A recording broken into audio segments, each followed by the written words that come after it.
Hey everybody, my name is Aaron Moore. I'm a history major here at Mitchell Community College, and I've done archival work up in Raleigh. For my presentation today, I'm talking about the keeping of physical records and how they're superior to their digital counterparts in terms of longevity. Keeping physical records holds many benefits, such as not being a risk for obsolescence, having a say in what consumers see and what they keep, and it has benefits in knowing and keeping family history. Digital records, on the other hand, are easier to use and easier to get a hold of, but over time they have a risk for being lost. Keeping physical archives are more permanent than digital ones. Databases that rely on like hard drives are a risk from data flipping, which is essentially your ones and zeros in binary code flipping either from a 1 to a 0 to a 1. This can cause anywhere from pixels to just be discolored, or in the worst case scenario, a file not able to be opened, losing that information for forever.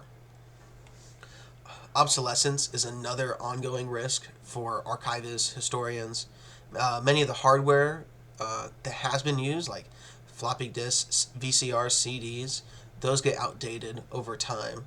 So using physical records like journals, papers is a really good way to get ahead of that. Keeping physical media is a really good way for consumers to have a say in what they consume. When I was a kid, I remember watching everything. Every movie I ever wanted was in a book in my living room, just CDs. I could just, here's Spider-Man 2 again. I'm going to watch that. And I was able to let my friend borrow Spider-Man for a week, and then we could talk about it. Now that I'm an adult and making money, I'm having to choose wherever I want to spend, $20 a month on a streaming service that I'll watch, 5 times a month. You can waste a lot of money, especially if you buy more than one service, which is like what's going on now. Having physical libraries keeps you having control of what you want as well.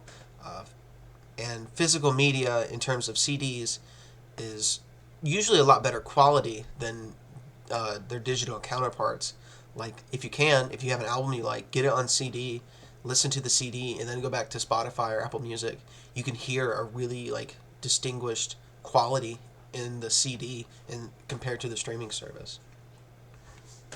Keeping physical records of family history helps later generations know what life was like now and in the past. Historians often use personal journals.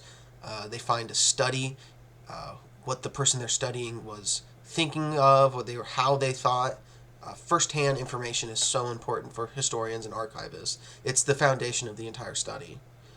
Keeping family journal is a good way to keep family knowledge intact for later generations.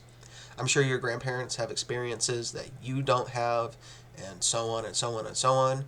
But eventually, there's going to be a time where one of your descendants might have a problem, and if they go back to grandma's book and say, "Well, this is what I did when I had this problem," it's a cool feeling to be able to help someone even after you're dead.